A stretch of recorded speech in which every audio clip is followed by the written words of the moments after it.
Muy buenos días a todos. Mi nombre es Mario Monteros, profesor adjunto de esta materia Estructuras 2, y en nombre mío y de todos los docentes que conformamos esta cátedra, les damos una afectuosa bienvenida a esta cursada 2022, que como ya sabemos será de plena presencialidad. El profesor titular del taller es el ingeniero Rubén Muñoz y el jefe de trabajos prácticos es el ingeniero Carlos Bedova. Oportunamente irán conociendo al resto de los docentes que integramos esta cátedra. En esta materia veremos lo referente al hormigón y al hormigón armado, abarcando diversos conceptos que van desde su evolución histórica, su tecnología, etcétera, etcétera, hasta el dimensionado de diversos elementos estructurales. Antes que nada, quiero recalcarles algo muy importante. Es sumamente necesario de que ustedes sepan resolver sistemas hiperestáticos constituidos por vigas continuas de varios tramos, tal como se indica en esta figura. Me refiero a una resolución completa, incluidos sus diagramas de características. Se ha previsto que en la cursada de Estructuras 1 de 2021 hayan abordado este tema. Para aquellos estudiantes que no tienen bien asimilada esta resolución, podrán acceder a un video explicativo que estará publicado en el aula virtual del campus. Se sugiere para ellos que lo vean y lo asimilen, ya que en Estructuras 2 no daremos explicación teórica sobre el tema. Como primer ejercicio, se pedirá a cada comisión de alumnos la resolución completa de un sistema de vigas continuas a resolverse exclusivamente por el método aproximado presentado en dicho video. Tal como les dije anteriormente, primero se pedirá la resolución completa de una viga continua de varios tramos. Posteriormente se propondrán otros ejercicios que corresponden a la tecnología del hormigón y también se comenzará a trabajar en un trabajo práctico anual que consistirá en el diseño de una estructura de hormigón armado para una vivienda unifamiliar de 2 niveles, la cual deberá tener entre 50 y 60 metros cuadrados por nivel. Oportunamente, el jefe de trabajos prácticos y los ayudantes les van a dar las consignas correspondientes. Para este último trabajo, o sea, para el trabajo práctico anual, cuya resolución obviamente llevará todo el año, las comisiones deberán presentar primeramente a su ayudante un proyecto arquitectónico de una vivienda que cumpla con las consignas dadas.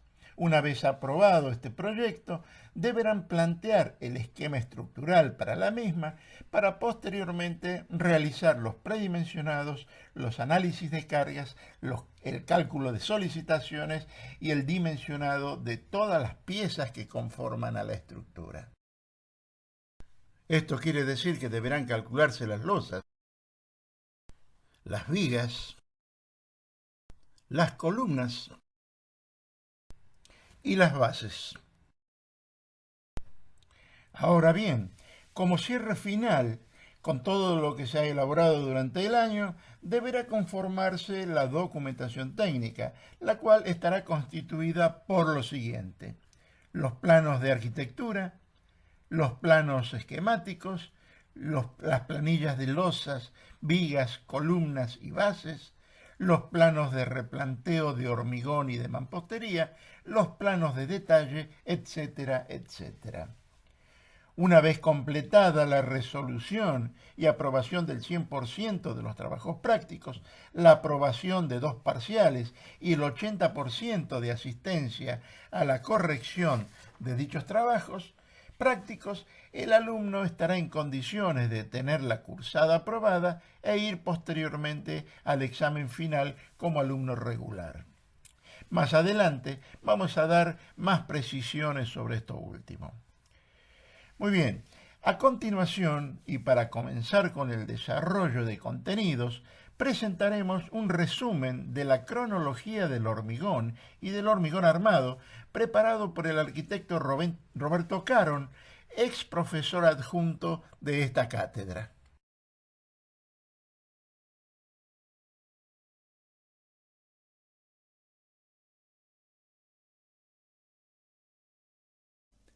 Un saludo a todos como siempre y mediante esta presentación vamos a dar un pantallazo de la evolución del hormigón y del hormigón armado. Vamos a ir viendo en distintas oportunidades las características del hormigón simple y el hormigón armado y después la combinación de ambos para el empleo en el dimensionado de las estructuras compuestas con este material. Eso es más o menos la idea que vamos a ir desarrollando.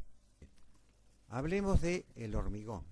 ¿Qué es? Bueno, no es otra cosa que la mezcla en distintas proporciones de piedra, arena y un aglomerante que los aglutina, que es el cemento Portland, con la inclusión de agua que hace reaccionar a este último y al cabo de un tiempo le confiere una dureza homogénea, digamos así, a una masa con características de piedra. Por eso también se la suele denominar a este hormigón piedra artificial. La palabra hormigón, ¿de dónde proviene? Proviene de España, una torta que se llama hormigo, que es la mezcla de almendra, pan rallado y miel, digamos que es el que la aglomera.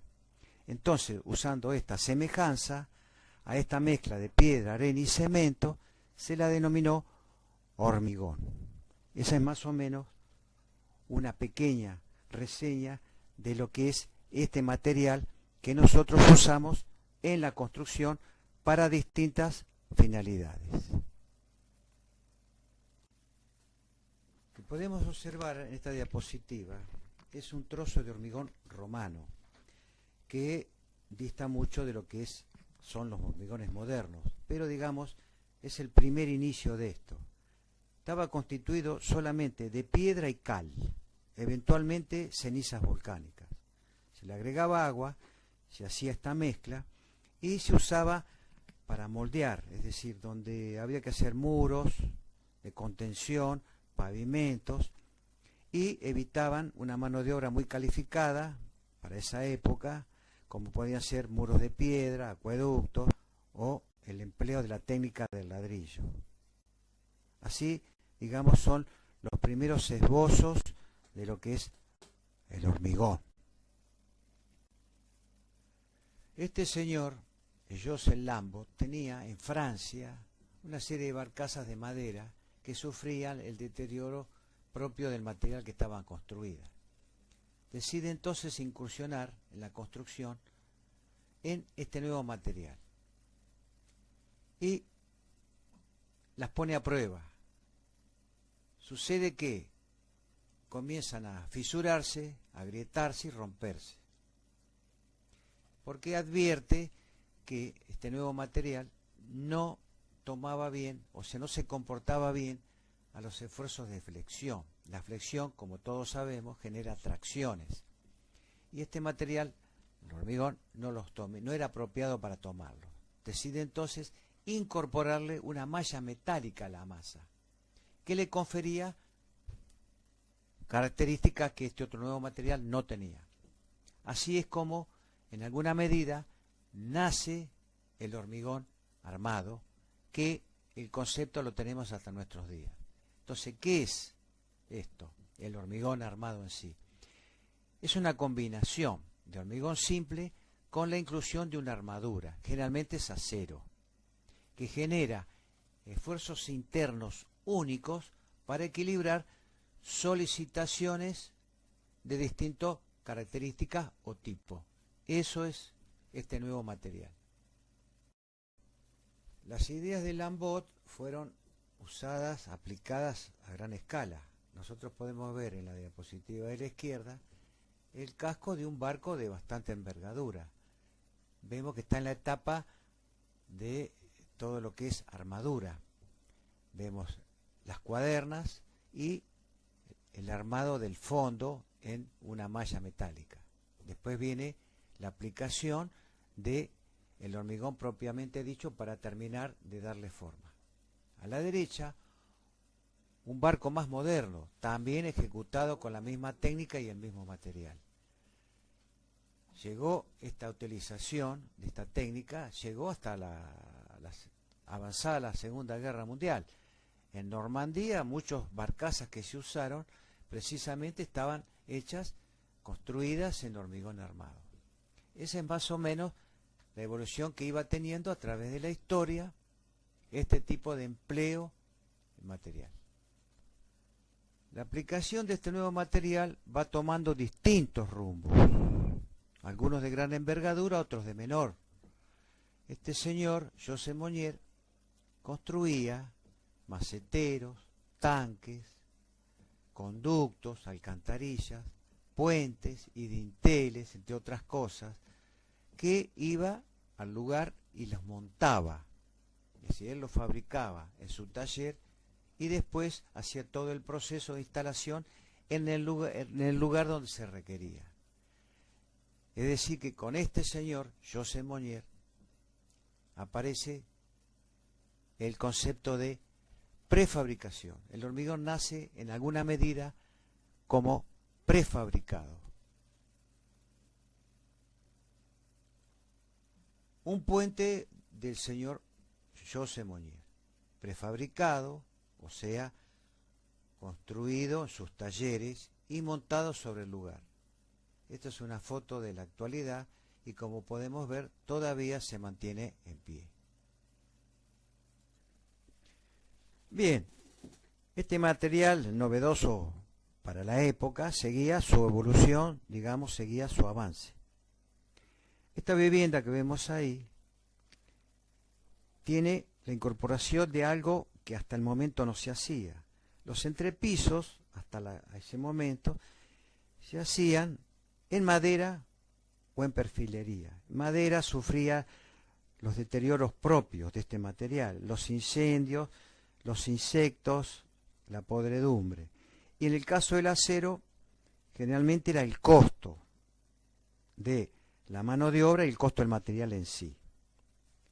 Este señor, Jean Cogniet, se le ocurre esos planos, esos entrepisos, hacerlos de hormigón armado.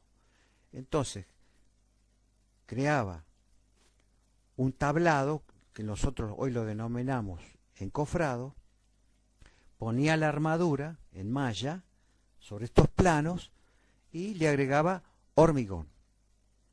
Eso, al cabo de un tiempo, cuando endurecía, retiraba todo el apuntalamiento, ese molde que él ponía, lo retiraba y quedaban los planos apoyados sobre las paredes y sin necesidad de ningún otro recurso. Entonces él incorpora en alguna medida el hormigón armado, pero en el lugar, hormigón armado in situ, y crea las primeras losas en este material. Este señor Jean Cogniet. El hormigón seguía su evolución, pero hasta el momento el empleo era intuitivo, por experiencia, y no había nada que lo justificara, qué cantidades, qué volumen de material se necesitaba, bajo una ley o un fundamento más preciso, teórico, que le diera respaldo. Hasta que aparece este señor que vemos ahí en la diapositiva. Él es el que empieza, de acuerdo a las leyes de la resistencia de materiales homogéneos, toma esos principios, esas leyes, y las empieza a adaptar, a aplicar a esta nueva tecnología con estos materiales. Analiza cómo funciona una pieza de hormigón armado sometida a la flexión y, de acuerdo a los esfuerzos qué cantidad de acero, qué cantidad de este material, hormigón, se debían emplear. Se debe tener en cuenta que ya se conocían más los comportamientos, ya se sabían sus resistencias y demás.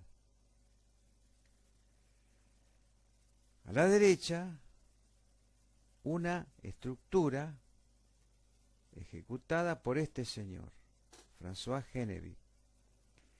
Está constituida de losas, vigas y columnas, todo en hormigón armado.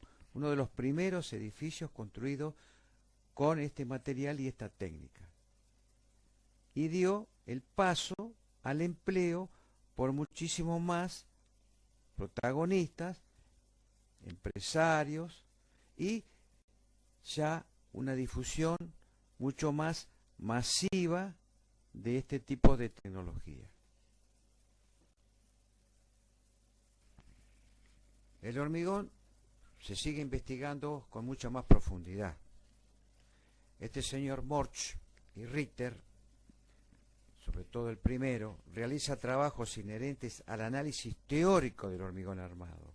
Explica el funcionamiento de una viga o tirante de hormigón reforzado, como se solía también decir.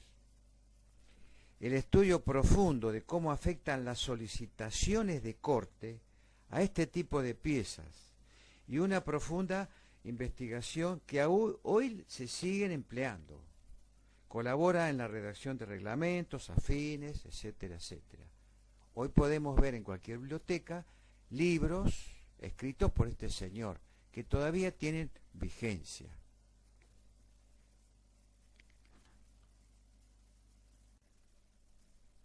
Ya más adentrado el siglo XX, aparece un nuevo concepto sobre este material, que es el hormigón armado pretensado. ¿Cuál es la idea de esto? Es a la armadura que compone la estructura, antes de ser cargada, se la tensa y después se hormigona. ¿Qué genera? ¿Qué ventajas tiene? Se podían cubrir mayores luces con altura de componente de las piezas, con altura mucho menor. Esa es la idea que incorpora la técnica este señor Eugène Freyssinet. A la izquierda vemos la diapositiva, antes de hormigonar, la preparación de unos tubos por donde se van a alojar los cables de acero para poderlos tensar. En el centro vemos un puente pretensado. Fíjense la luz que cubre y la altura de las piezas, la poca altura que tienen para cubrir esa luz. En el extremo derecho, un detalle de un extremo, cómo se amordazan los hierros, estos cables de acero, para poder ser tensados del otro extremo y que no resbalen. Esto es básicamente el concepto y la técnica de pretensado o posttensado que tienen las estructuras de hormigón armado. Otra aplicación del hormigón armado. Este señor Félix Candela, español, que trabajó en México, introduce el hormigón armado con estas estructuras que se sostienen por la forma en que están concebidas. Si no fuese así, colapsarían cuando la estoy construyendo. Y otra cosa importante de observar es la luz que cubren y el espesor que toman. Imagínense que lo que vemos ahí es del orden de los 7 centímetros, la lámina esa que vemos ahí. Y como hay una relación entre luz y espesor altísima, del orden de miles, estamos hablando de la luz sobre el espesor de 2000, 3000 veces, aparecen estas estructuras superficiales con un nuevo concepto que son las cáscaras. Y tienen todo un desarrollo de cálculo dimensionado para poderlas construir. Son espesores, como decía, son espesores muy, muy delgados, la incorporación de armadura, una especie bueno, salvando las distancias, haciendo salvedad de lo que hacía este señor Lambot. A un espesor de una barcaza le agregaba una malla metálica. Aquí también se hace más o menos la misma técnica, pero mucho más refinada y con toda una justificación teórica y técnica para poderlas materializar. ¿Salió? Podemos observar acá la preparación del encofrado de esas cáscaras. Visualmente podemos ver que tienen una doble curvatura, que es lo que le confiere la resistencia, el sostenimiento, una curva cóncava y otra convexa. Y se alineaba el encofrado para que fueran los tirantes para sostener después la madera y poderla hormigonar, eran rectas. Este desarrollo de esta temática ustedes la van a ver en niveles más adelante en estructura. Pero quería hacer una pequeña introducción de las distintas aplicaciones que se le da al hormigón armado en distintos tipos de estructura. Como ustedes pueden ver, el hormigón ha seguido su curso y ya nadie se libra al azar, es decir, no se elaboran hormigones sin los controles de calidad. Se especifica un determinado valor para usarlo en determinada obra. Es decir, cuando se dice valor, es qué resistencia necesito que tenga este material. Tantos kilos por centímetro cuadrado. Se elabora lo que se llama una dosificación, es decir, un estudio de las cantidades de materiales que van a intervenir. Cantidad de cemento, cantidad de piedra, cantidad de arena y agua. Eso da una mezcla que se toman probetas, como vemos ahí, y después, una vez que endurecidas, se verifica si esa resistencia que yo supuse, o que fijo de antemano, se verifica rompiéndola en estas máquinas, prensas, que me dan el valor justificado de lo que yo supuse.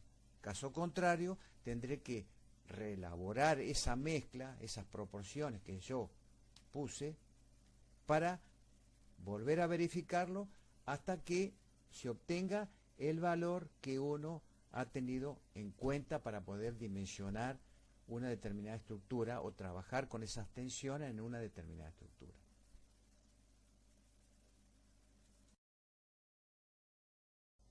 Ya cerrando esta pequeña exposición, hemos querido mostrar una evolución rápida de este material que nosotros vamos a estudiar en este curso lectivo, y también los principales protagonistas que han colaborado al desarrollo.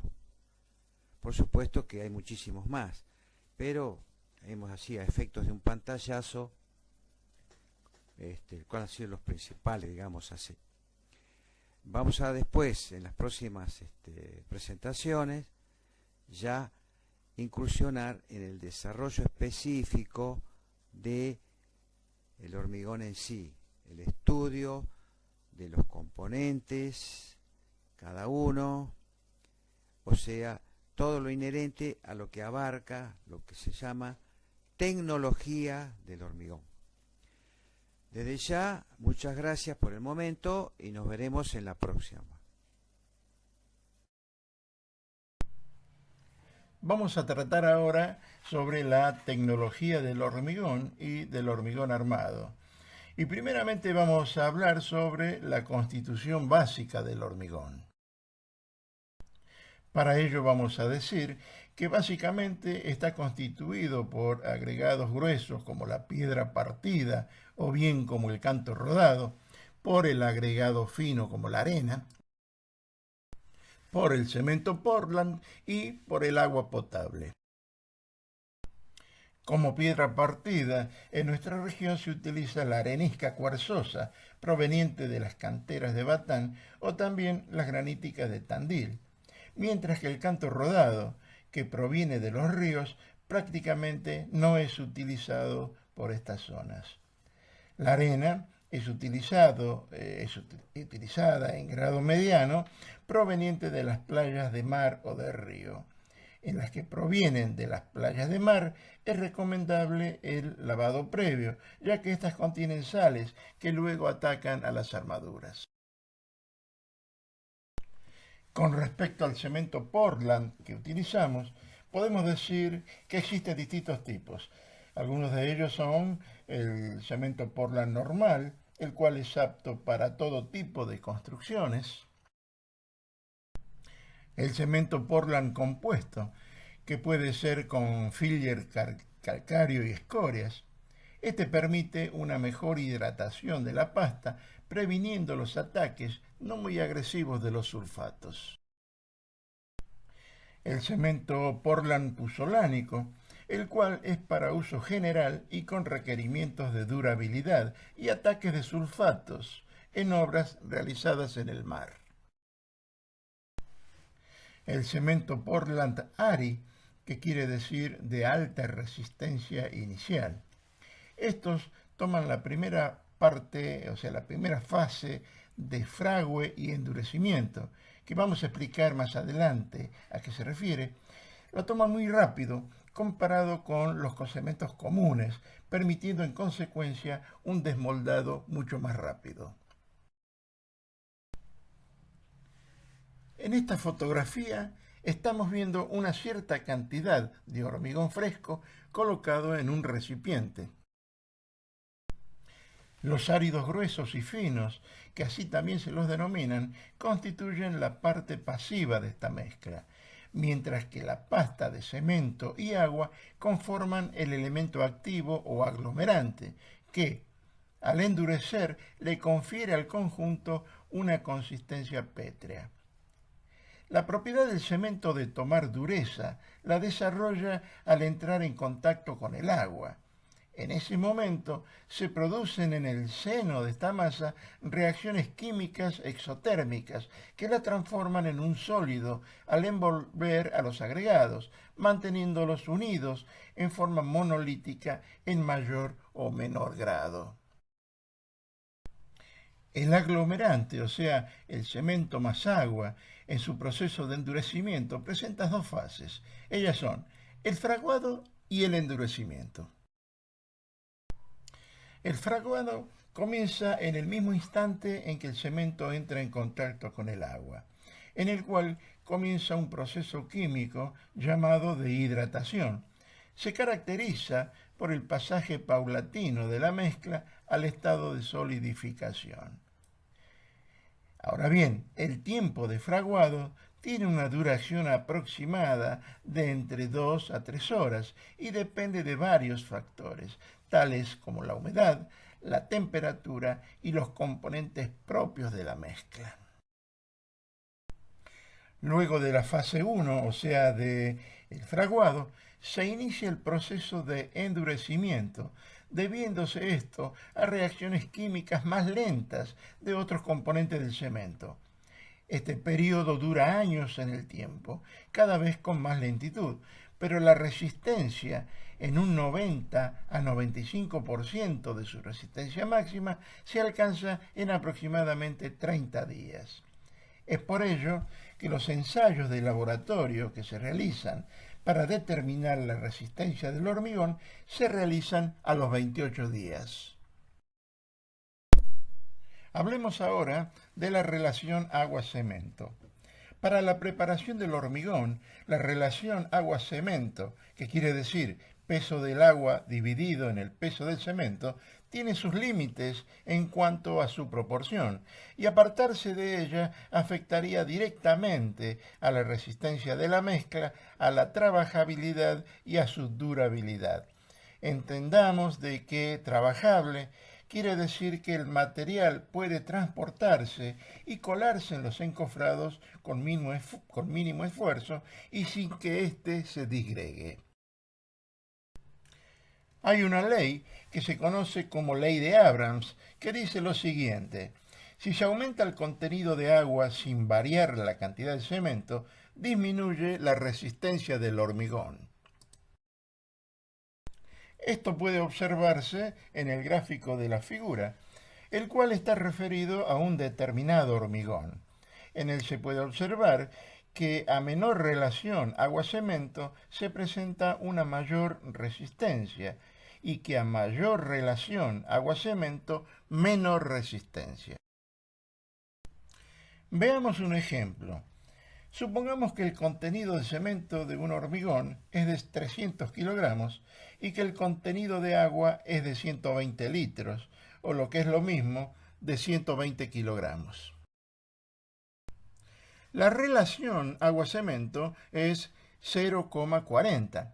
En el gráfico se puede observar que este valor se corresponde con una alta resistencia para el hormigón, pero como contrapartida, este resulta ser poco trabajable.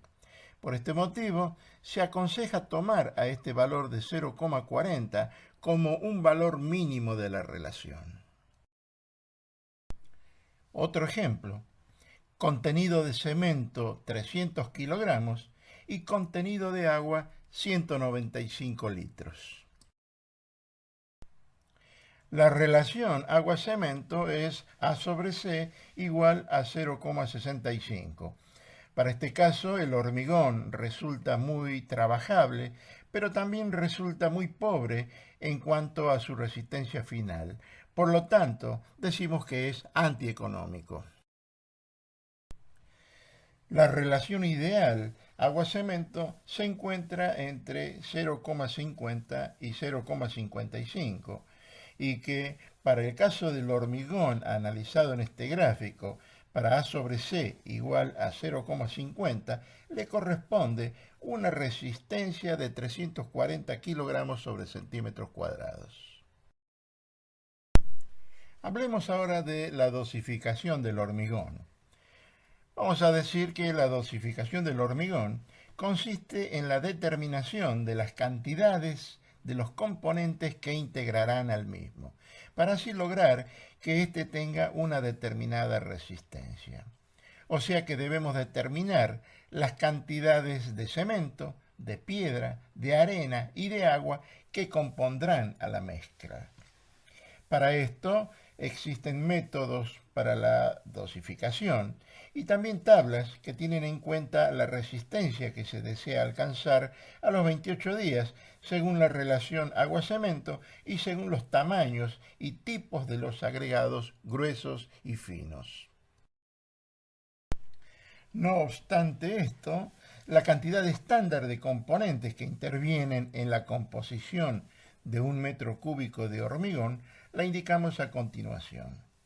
Tenemos 300 kilogramos de cemento Portland, 800 kilogramos a 900 kilogramos de arena, 1100 kilogramos de agregado grueso y 150 litros de agua o 150 kilogramos de agua, lo que hace un total aproximado de unos 2.400 kilogramos.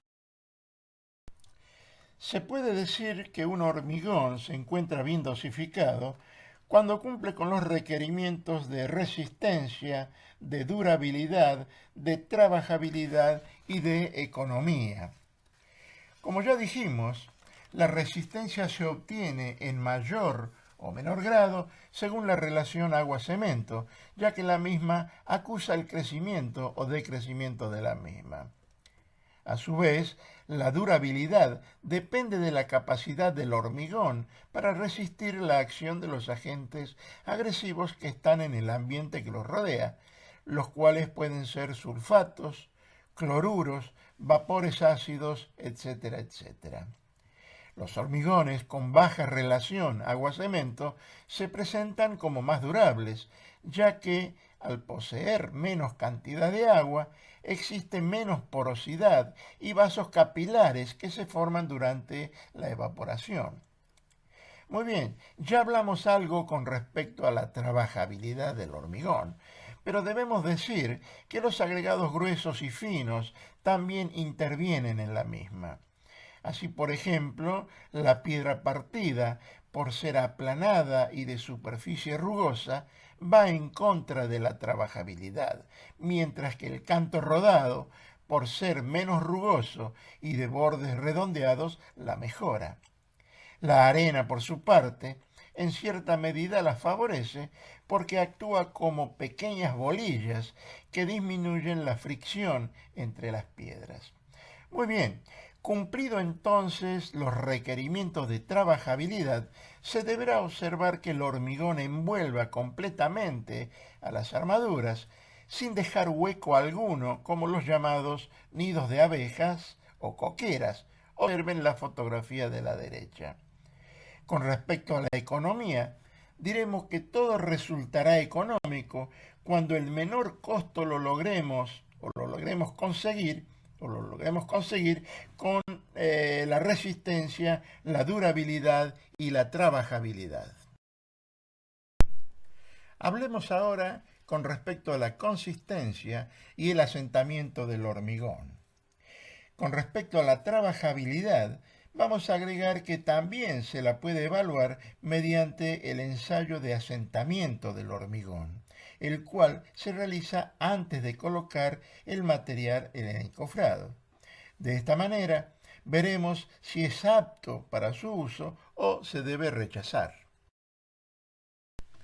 Para el ensayo se utiliza un molde de chapa en forma de cono truncado llamado cono de Abrams, que mide 305 milímetros de altura, 203 milímetros de diámetro en la base y 102 milímetros de diámetro en la cara superior. Bien, se procede a llenar el molde en 3 capas. Cada una se compacta dando 25 golpes con una varilla de acero, se enrasa en la cara superior y se procede a retirar el molde. El material se aplasta, se coloca el molde al costado de la muestra y se mide en centímetros cuánto descendió respecto al estado original. A esa medida se le llama asentamiento, y si el hormigón es muy seco, el asentamiento es pequeño, y si es muy fluido, es mayor, por supuesto. Las normas SIRSOC 201 establecen los rangos que se indican en la tabla que se está mostrando en esta figura. Para el caso del hormigón superfluido, que corresponde al último renglón de la tabla, dice de que solo se permite con el agregado de aditivos especiales, a los cuales lo veremos más adelante. Los valores usuales son, para las bases, de 5 a 8 centímetros y para el resto de 10 a 15 centímetros. Curado del hormigón. El proceso de hidratación no se debe interrumpir por falta de agua. La acción del sol, la baja humedad ambiente y también el viento son factores que provocan la evaporación del agua superficial. Para evitarlo, después del fraguado se deberá mantener húmeda la superficie durante un tiempo mínimo de 48 horas. Esta operación se llama curado y se puede realizar de distintas maneras. La más común es regando con agua potable la superficie expuesta, tal como puede verse en esta fotografía. Otra es usando membranas de curado, que al aplicarlas en la superficie generan una película impermeable que no deja evaporar el agua de la mezcla. O también utilizando telas de polietileno, como se muestra en esta última fotografía. Finalmente, una observación muy importante. La falta de curado del hormigón puede disminuir hasta en un 15% la resistencia del mismo. Los aditivos para el hormigón.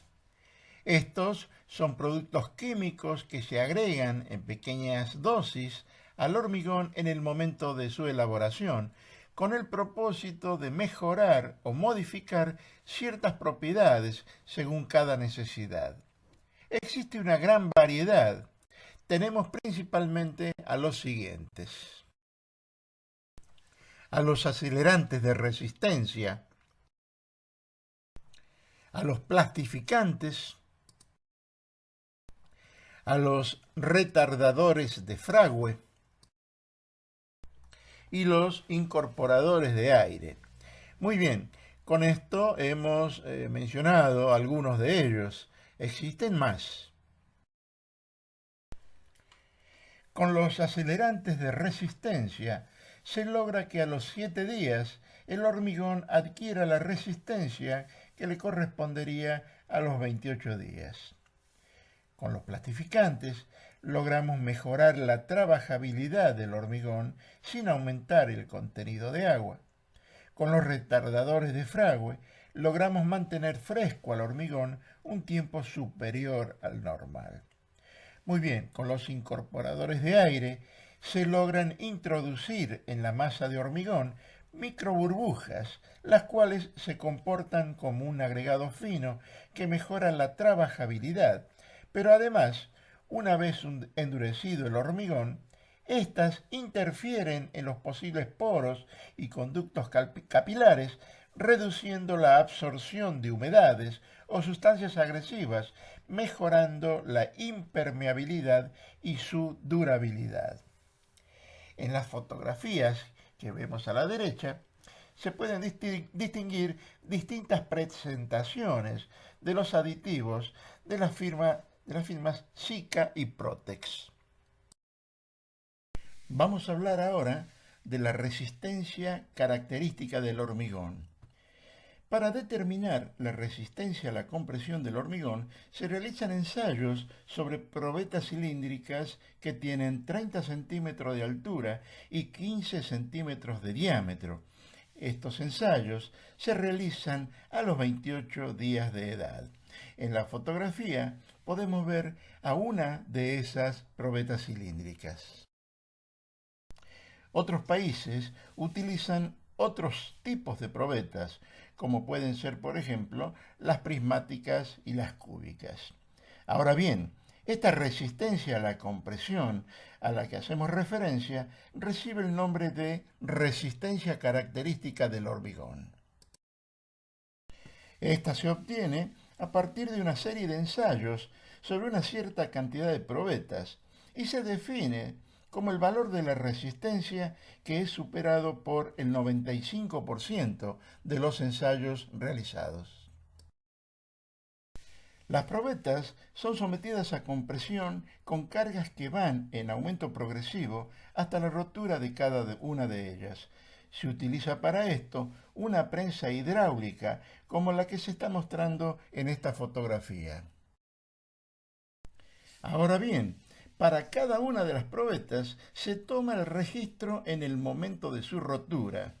Tendremos allí una carga llamada carga de rotura y una tensión de compresión por rotura que estará dada por la siguiente expresión, que nos dice sigma prima de rotura igual a n de rotura sobre F sub b, en donde n de rotura es la carga de rotura y F sub b es el área de la superficie de las caras paralelas expresada en centímetros cuadrados. Ahora bien, hecho esto, para todo el lote de probetas, la resistencia característica estará dada por la siguiente expresión matemática, que nos dice sigma prima bk igual a sigma prima m menos 1,65 ds, en donde sigma prima m es la tensión media o tensión promedio de todas las tensiones de rotura, pudiéndose esta calcular por la siguiente expresión, que nos dice que sigma prima m es igual a la sumatoria de todos los sigma prima de rotura dividido en n, en donde sigma prima de rotura es la tensión de rotura de un ensayo, n es el número de ensayos o cantidad de ensayos, y S es la llamada desviación estándar, la cual está dada por la siguiente expresión matemática, que nos dice que la desviación estándar S es igual a la raíz cuadrada de la sumatoria de sigma prima m menos sigma prima de rotura, todo elevado al cuadrado, dividido en n menos 1.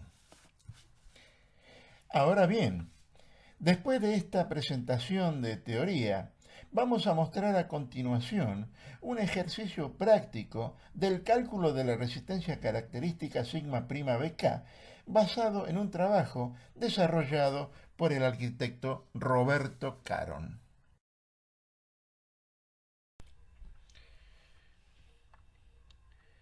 Veamos entonces como ejemplo la determinación de la resistencia característica del hormigón, el cual será utilizado para la ejecución de cierta obra, ensayando un determinado lote de probetas de la misma. De esta manera podremos ver si el resultado obtenido se corresponde con el que previamente se había fijado al realizar el dimensionado de su estructura. Se puede ver en esta diapositiva un cierto lote de probetas, las cuales están identificadas mediante una etiqueta en la que se indica la serie a la que pertenecen, de dónde han sido sacadas, etcétera, etcétera. Se las deja reposar durante 24 horas y una vez moldeadas son colocadas en un recinto o piletas de inmersión donde se las mantiene hidratadas durante 28 días.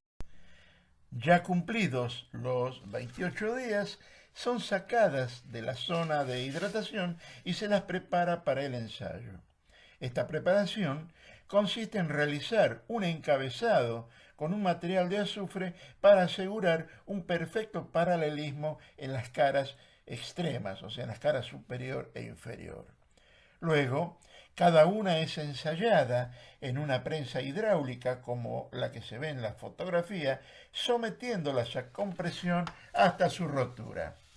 En el display que se muestra a la derecha de la prensa podrá verse la intensidad de la carga correspondiente, o sea, aquella carga máxima que soportó la probeta antes de romperse. Una vez ensayadas todas las probetas, se vuelcan los resultados de las tensiones de rotura para cada una, expresadas en kilogramos sobre centímetros cuadrados, en una planilla como se muestra en la figura, en donde se indica también el número de orden correspondiente a cada una de ellas. Efectuado entonces el primer paso, que consiste en el emplanillado de todas las tensiones de rotura, realizaremos el segundo paso, que consistirá en calcular el promedio de todas ellas, al cual designaremos como sigma prima m. Muy bien, en la planilla de la derecha, como un tercer paso, para cada probeta calcularemos la diferencia entre la tensión de rotura sigma prima rot y la tensión promedio sigma prima m. Observamos que aparecerán valores positivos y valores negativos. Los valores negativos están en rojo, tal como puede verse. Ahora bien, necesitamos realizar o calcular a continuación el promedio de todas las diferencias sigma prima rot menos sigma prima m. El problema que se nos presenta acá es que tendremos un resultado igual a 0 al tener cantidades positivas y negativas. Para salvar esto, a cada diferencia la elevaremos al cuadrado para convertirlas en número positivo. Sacaremos su promedio dividiéndolas en el número de ensayos menos 1 y extraeremos su raíz cuadrada. De esta manera, realizando ese cálculo, habremos obtenido el valor de la desviación estándar S, que para el caso de este ejemplo es de 26,55 kilogramos sobre centímetros cuadrados. Finalmente, la resistencia característica estará dada al realizar el siguiente cálculo, el cual arroja el siguiente resultado: sigma prima BK igual 196,63 kilogramos sobre centímetros cuadrados, que, como dijimos anteriormente, este valor será o es superado por el 95% de los ensayos realizados. Bien, el coeficiente, que en este caso vale 1,65 y que multiplica a la desviación estándar S en la fórmula de la resistencia característica, tiene o puede tener los siguientes valores. Para un lote de probetas mayor o igual que 30, el valor del coeficiente es 1,65. Para un lote de probetas de 25, 1,71. Para n igual a 20, 1,72. Para 15, 1,75. Y para n igual a 10, 1,81. Bien, por último vamos a decir que de acuerdo a la resistencia característica de los hormigones, estos son identificados por ciertas denominaciones. Algunas de ellas son, por ejemplo, H13, H17, H21, en donde H13 nos dice de que la resistencia característica o su resistencia característica es de 130 kilogramos por centímetros cuadrados, H17 con una resistencia característica de 170 kilogramos por centímetros cuadrados y H21 con una resistencia característica sigma prima BK de 210 kilogramos por centímetros cuadrados.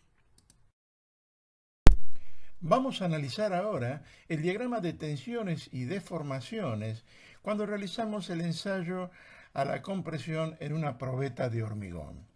Muy bien, si una probeta de hormigón, como las utilizadas para la determinación de la resistencia característica, es ensayada a la compresión mediante una prensa hidráulica, como se muestra en las fotografías, podremos observar entonces el comportamiento del material si realizamos el diagrama de tensiones y deformaciones, conforme a un aumento progresivo de la carga hasta la rotura de la misma. Dicho diagrama se realiza en un sistema de ejes coordenados, donde en el eje horizontal o eje de las abscisas ubicamos a las deformaciones específicas. Esto es epsilon igual a delta de L sobre L, en donde delta de L es el acortamiento producido en la probeta y L la longitud inicial de la misma. Dichas deformaciones específicas resultarán expresadas en tanto por ciento. Muy bien, en el eje vertical o eje de las ordenadas ubicaremos a las tensiones correspondientes expresadas en kilogramos sobre centímetros cuadrados. Esto es sigma igual a n sobre f, en donde n será la carga actuante expresada en kilogramos y f el área de la sección transversal expresada en centímetros cuadrados. Muy bien, al ubicar las deformaciones específicas y las tensiones correspondientes, se obtiene una gráfica como la que se muestra en esta figura, resultando una línea curva aproximada a una parábola, lo cual demuestra que no estamos en presencia de un material elástico. Si se tratara de un material elástico, la representación gráfica sería una línea recta. Se resaltan en dicho diagrama dos puntos. Un punto correspondiente a la tensión máxima F'C, que es donde comienza la rotura de la probeta, en correspondencia a un aplastamiento específico del 0,2%, y otro punto correspondiente a la tensión F'U, en correspondencia con un aplastamiento específico aproximado del 0,3%. En este punto se produce la rotura efectiva de la probeta. Notemos también de que F'U es menor que F'C. La norma SIRSOC establece un diagrama ideal de tensiones y deformaciones, tal como se muestra en esta figura. En ella se observa una zona parabólica en correspondencia con el intervalo de deformaciones comprendido entre 0 y 0,2% y una zona rectangular en el intervalo de deformaciones comprendido entre 0,2 y 0,35%. La tensión máxima se designa como beta R y recibe el nombre de tensión de cálculo del hormigón. Por supuesto, entonces, esta es la tensión que utilizamos para los dimensionados. Mostramos acá a la ecuación de la curva parabólica, la cual está expresada en función de la tensión de cálculo beta R del hormigón y del aplastamiento específico epsilon sub b. Veamos ahora cuáles son los valores de la tensión de cálculo beta sub R. Para un hormigón H13, beta R es igual a 105 kilogramos sobre centímetros cuadrados. Para un hormigón H17, beta R es igual a 140 kilogramos por centímetros cuadrados. Y para H21, 175 kilogramos sobre centímetros cuadrados. Hablemos ahora de los aceros. Vamos a decir de que estos se incorporan al hormigón para tomar los esfuerzos de tracción que se generan en las zonas traccionadas de las estructuras, como ocurren en las vigas, losas, columnas, bases, tensores, etcétera, etcétera. Recordemos de que el hormigón tiene una capacidad casi nula para absorber dichos esfuerzos de tracción. Para el caso de las columnas que trabajan solamente a la compresión, el acero toma parte de este esfuerzo colaborando con el hormigón para absorberlo. Básicamente, se presentan tres tipos de acero. Los aceros dulces, o sea, los de barras lisas, AL220, de baja resistencia, ya casi en desuso para la combinación con el hormigón. Estos se comercializan con 12 metros de longitud y con los diámetros que se indican en milímetros. Los aceros de dureza natural, ADN 420, que son los que utilizaremos para el dimensionado de nuestras estructuras. Reciben esta denominación porque después de salir del proceso de fabricación por laminado, no reciben ningún tratamiento posterior. Ya salen de dicho laminado con unas muescas transversales que sirven para mejorar su adherencia con el hormigón.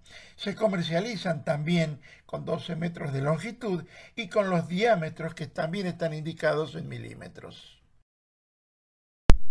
También tenemos a los aceros en mallas electrosoldadas, cuyas barras también salen de la laminación, pero que posteriormente son electrosoldadas, generando tramas cuadradas o rectangulares, formando paneles que se presentan generalmente con las siguientes medidas: de largo 6 metros y de ancho 2,15 metros, o bien de largo 3 metros y ancho 2 metros. Se comercializan con los diámetros que se indican en esta fotografía y para el caso de necesitar diámetros mayores se pueden conseguir estos mediante pedidos especiales a fábrica.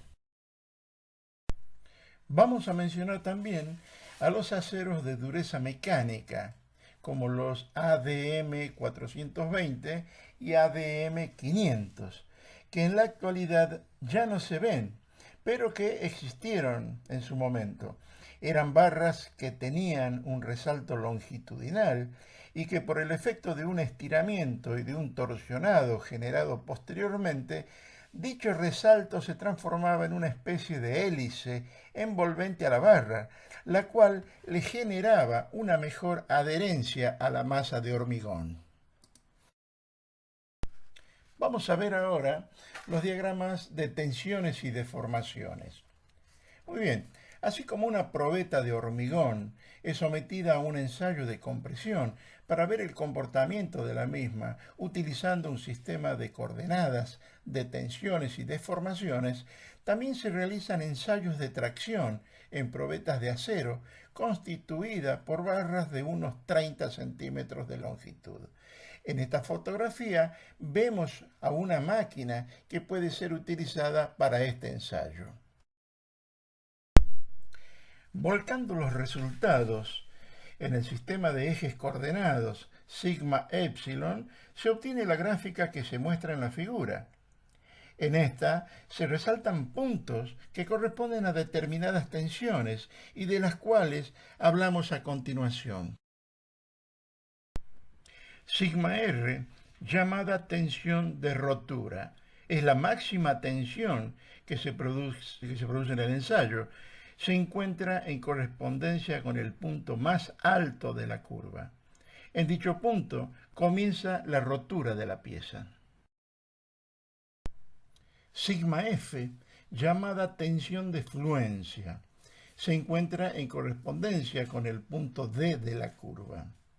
Muy bien, se dice que la fluencia es el estado del acero en el cual a carga constante se deforma desde D a E, hasta retomar luego la capacidad de carga hasta la rotura. Sigma E, llamada tensión de elasticidad o límite elástico. Hasta este valor se considera que el material se encuentra en un estado en que, si se descarga la pieza, ésta vuelve casi a su longitud inicial. Sigma sub P, llamada tensión de proporcionalidad. Hasta este valor se considera que el material se encuentra en un perfecto estado elástico. Esto quiere decir que si se descarga la pieza, ésta vuelve exactamente hasta su longitud inicial. Sigma U es la llamada tensión última. En este valor se produce la rotura de la pieza. Observemos de que este valor de la tensión es menor que la tensión de rotura sigma R. Para el caso del acero ADN 420 tenemos los siguientes valores. Sigma R igual 5.000 kilogramos por centímetros cuadrados. Tensión de fluencia igual a 4.200 kilogramos por centímetros cuadrados. Sigma sub EK, que no la hemos mencionado anteriormente, pero quiere decir tensión característica del acero, su valor es 4.200 kilogramos por centímetros cuadrados. Y finalmente, la tensión de elasticidad o límite elástico, cuyo valor es de 2.400 kilogramos por centímetros cuadrados.